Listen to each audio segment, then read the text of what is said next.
جی دوستو، ہمارے وزیر اعظم شہباز شریف صاحب نے آذربائیجان کا 2 روزہ دورہ کیا، اور آج دورے کے اختتام سے پہلے انہوں نے آذربائیجان کے صدر الہام علییف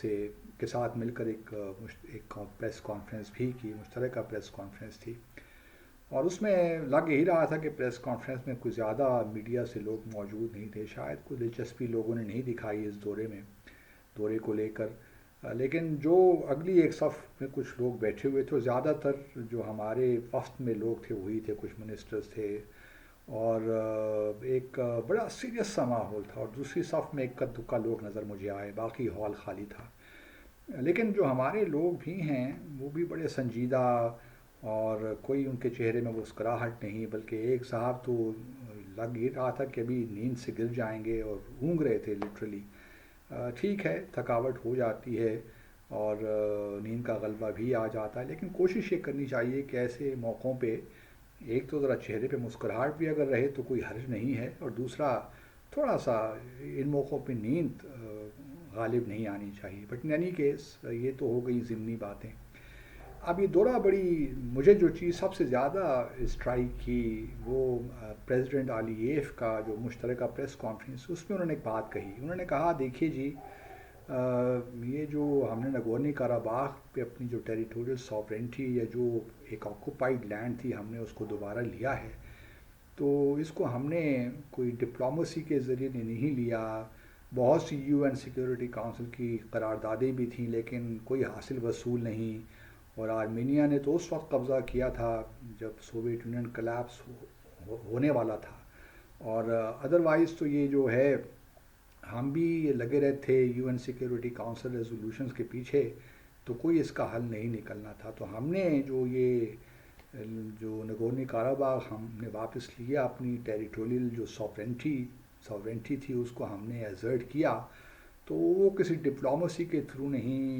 یا یو این سیکیورٹی کونسل کے تھرو نہیں، بلکہ ہم نے اپنی جانوں کے نذرانے پیش کر کے یہ ٹیریٹری واپس لی ہے، جو کہ آذری ٹیریٹری ہے، اور جس پہ آرمینیا نے ناجائز قبضہ کر رکھا تھا۔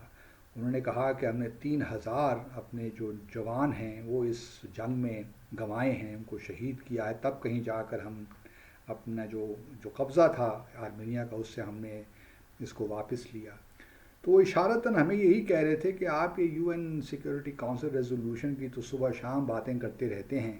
اور جموں اور کشمیر کا معاملہ اس طرح حل نہیں ہوگا جب تک آپ واقعی کو قربانیاں نہیں دیں گے۔ وہ بتانا یہی چاہتے تھے کہ آپ صبح شام بس یہی کرتے رہتے ہیں، صرف باتیں ہی کرتے رہتے ہیں، باتوں سے کام نہیں چلتا۔ انلیس کہ آپ پوری طرح تیار ہیں، کشمیری تیار ہیں قربانیاں دینے کے لیے، تبھی کہیں جا کر یہ معاملہ حل ہوگا۔ یہ سفارتکاری سے بھی حل نہیں ہو سکتا ان کے خیال میں، کہ یہ معاملات سفارتکاری سے بعض اوقات ایسے کل ڈی سیک ایسی بند گلی میں آ جاتے ہیں جہاں پہ یہ سفارتکاری وغیرہ پھر نہیں چلتی۔ اور پھر ہم نے بھارت کا تو رویہ ویسے بھی دیکھا ہے کہ وہ بائیلیٹرل ڈائلاگ کا سہارا لے کر پیچھے شملہ ایگریمنٹ جب سے سائن ہوا ہے جولائی 1972 میں، اس وقت سے لے کر آج تک یہی کہہ رہے ہیں کہ جی بائیلیٹرلی حل کریں گے، لیکن اس کا کوئی موڈ نہیں ہے۔ وہ جو بائیلیٹرل ٹاکس ہیں ان کو استعمال کر رہا ہے کہ ہماری پوزیشن کو ویکن کرے، اور بڑا حد تک بھارت و کامیابی بھی اس میں ہوئی ہے۔ تو پریزیڈنٹ علییف کا پیغام تو بڑا کلیئر تھا دوستو، کہ اگر آپ نے کشمیر کو آزاد کرانا ہے، کشمیریوں کو ان کا حق خود ارادیت دلوانا ہے، تو پھر یہ جو ہے نا، یہ جو ہم ایکسیسو ریٹرک میں چلے جاتے ہیں، صبح شام بس صرف باتیں ہی کرتے ہیں،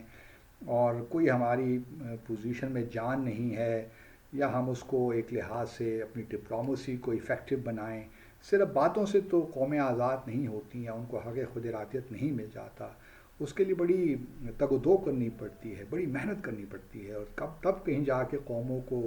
ان کا حق خود ارادیت یا حق آزادی ملتا ہے۔ تو اگر ہم بھارت سے یہ توقع رکھ رہے ہیں کہ انہیں بات چیت کے ذریعے آزاد جموں اور کشمیر، بات چیت کے ذریعے جموں اور کشمیر کو آزادی مل جائے گی، تو ایسا ہو نہیں سکتا۔ اور بھارت نے تو بلکہ 5 اگست 2019 کے بعد جو بھی اقدامات لیے تو اس نے تو اور مشکل بنا دیا ہے سارے تنازع کو۔ تو بہرحال یہ ایک بات تھی جو مجھے بڑی اسٹرائک کی پریزیڈنٹ علییف کی، اس سے ہم ایگری کر سکتے ہیں نہیں کر سکتے، ہمارے بھارت کے حالات ذرا مختلف ہیں، ایک نیوکلیر انوائرمنٹ بھی ہے، اس میں آبویسلی جنگ ایک آپشن نہیں ہوتا، لیکن وین پش کمز ٹو شف تو پھر تو کوئی بات بھی نہیں رہ جاتی۔ اور اگر بھارت سفارتکاری سے اس معاملے کو حل نہیں کرنا چاہتا تو پاکستان کے پاس کیا آپشنز ہیں؟ اور پھر دنیا بھی جو ہے وہ بھی اس وقت لگتا نہیں ہے کہ ہمارا ساتھ دے رہی ہے، یو این سیکورٹی کونسل بھی سوئی پڑی ہے، ان کو بھی کوئی فکر نہیں ہے، یہاں تک کہ جب 5 اگست 2019 کے جو غیر آئینی اقدامات ہوئے تو سیکیورٹی کونسل کو تو اتنی توفیق بھی نہیں ہوئی کہ وہ کوئی اجلاس ہی کر لیتے اپنا ایک فارمل اور معاملات کو آگے لے کر جاتے، انہیں تو یہ بھی مناسب نہیں سمجھا اور صرف غیر رسمی ایک کنسلٹیشنز کا مشاورت کر کے بات ختم کر دی۔ اس مشاورت سے نہ تو کوئی ہمیں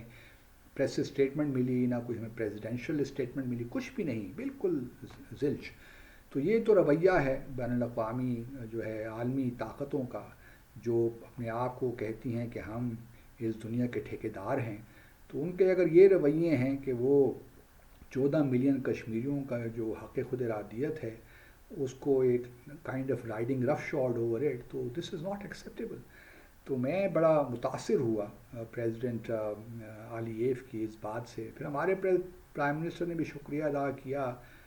آذربائیجان کا for their unflinching support on Jammu and Kashmir, اور پھر انہوں نے وہی باتیں دہرائیں جو کہ ہمارے لیڈرز یوزلی دہراتے ہیں،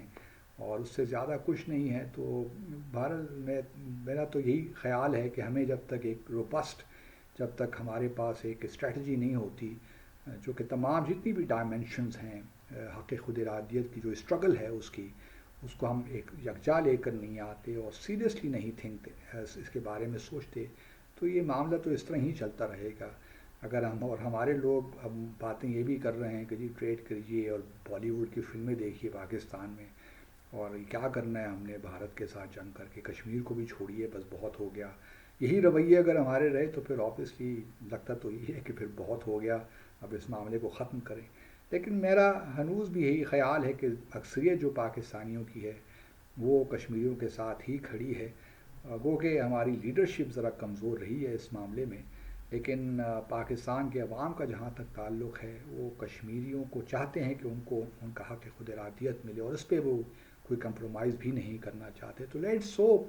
کہ انشاءاللہ اس وقت ایک نا امیدی سی